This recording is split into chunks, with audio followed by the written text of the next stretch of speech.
Do you think you have a healthy relationship with alcohol?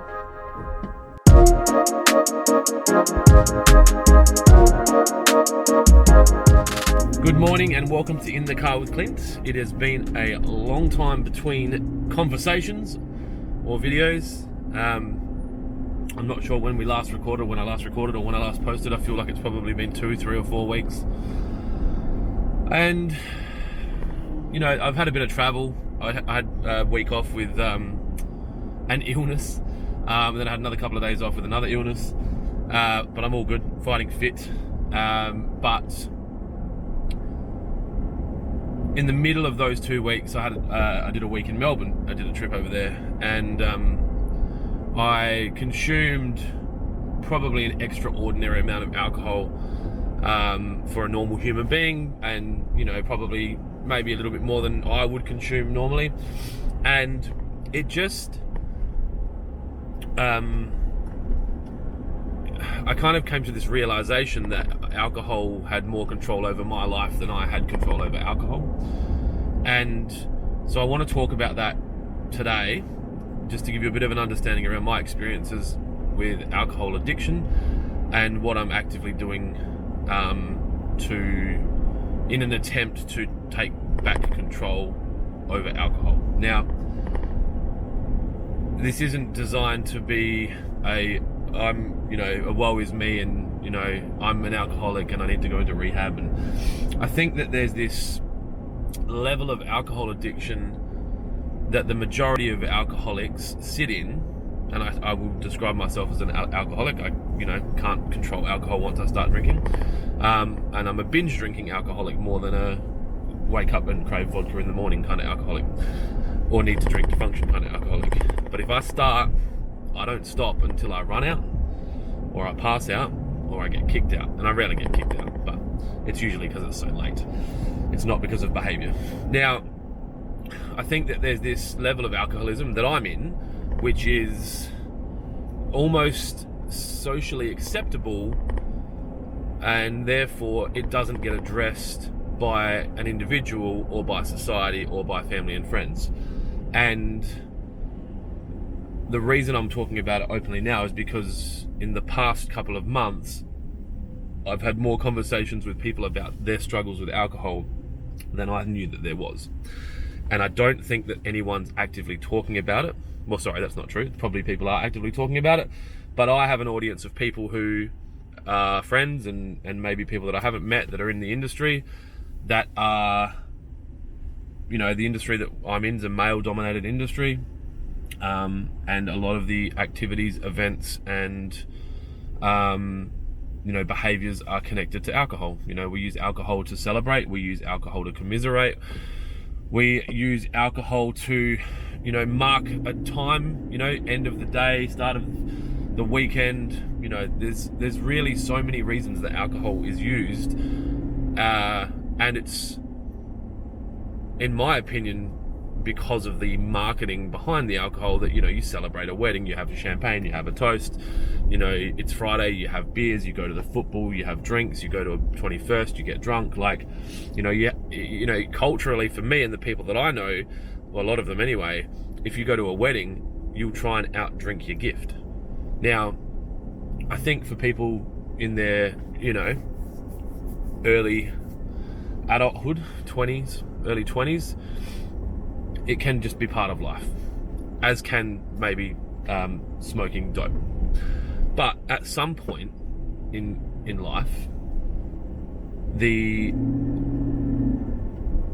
alcohol doesn't work anymore, and the amount of alcohol you need to consume to feel a buzz, or to be drunk, or to get that feeling that you might have had, gets increased more and more and more, to the point where someone like me could drink 20 or 30 standard drinks in 6 hours and be, coherent and capable and have important conversations and just be fun.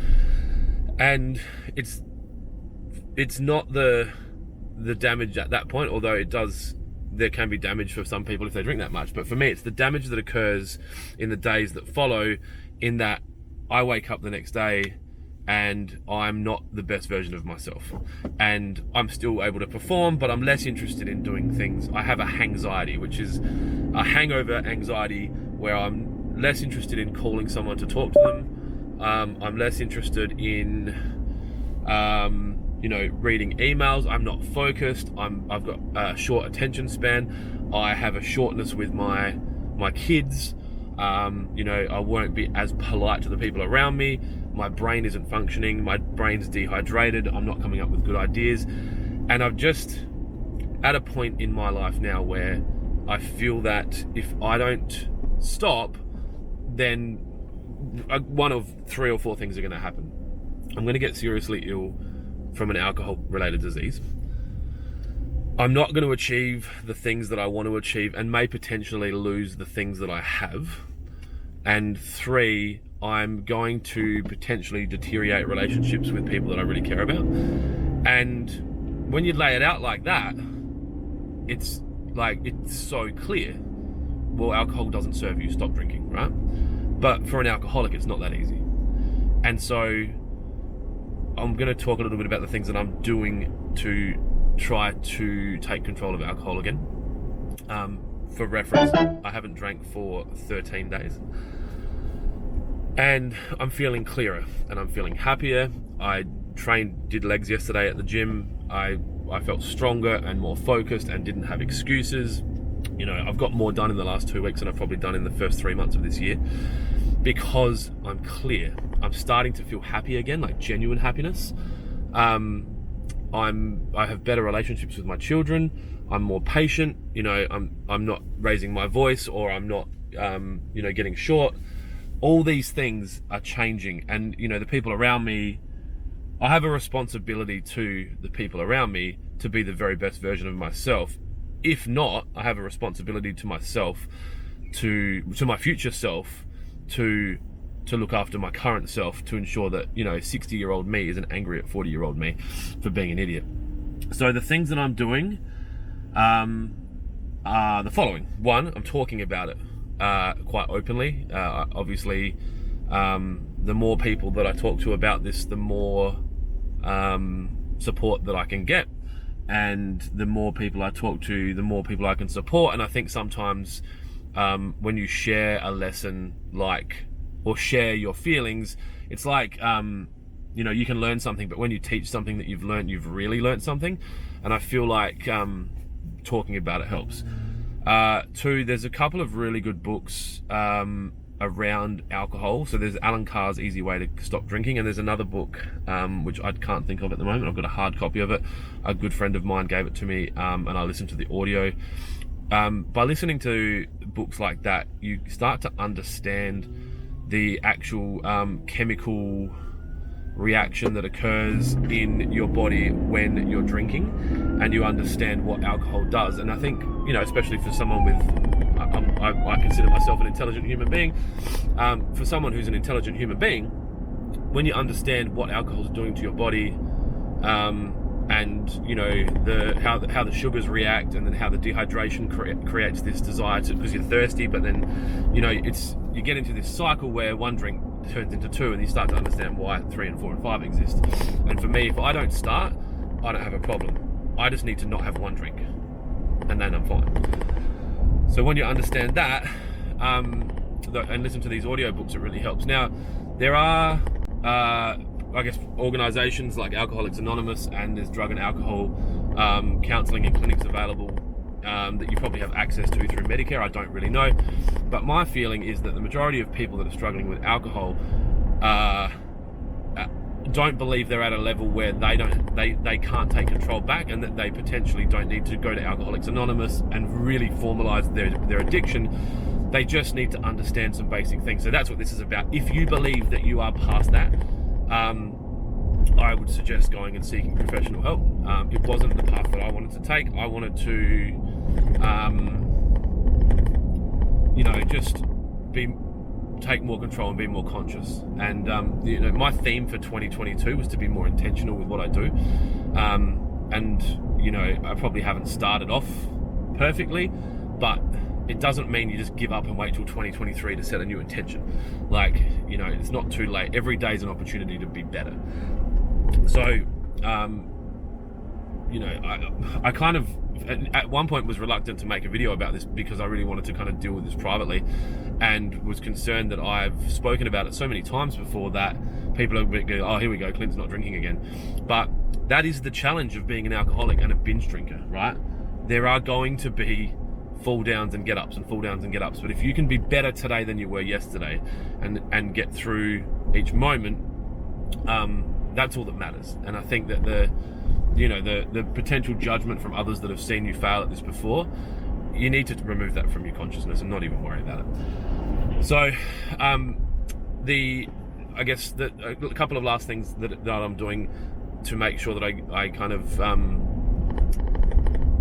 get through life and change my connection with alcohol is to number 3, number 4, whatever, is to be really conscious of it, right? To think about the fact that why am I drinking? And if you do choose to drink, how many drinks are you going to have? And if you had usually drank 8 or 10, can you have 4, right? And still enjoy it and then stop and try those things. Now, it's not easy for a binge drinker to just stop, but if you can be conscious of things and not go into it with this blasé attitude and actually stop and potentially enjoy the moment and have the drink and then stop, you can try that. It doesn't work well for me, but it might work well for you. Last couple is just take one day at a time, right? All you need to do if you are trying to stop drinking is just not drink today, and then you'll go to sleep. And I do it, and I wake up the next day and I feel amazing. I've had a better sleep, I'm well rested, I'm proud that I've had the discipline to do it, and then I have a great day, right?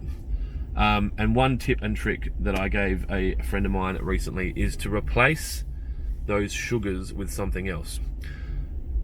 When you consume 20 standard drinks a day, you are consuming at a minimum 2,000 calories. Tyson's going to hate me for saying that. So say 8,000 kilojoules, right? Now, when you stop drinking, your body is now craving sugar or craving the alcohol that was there.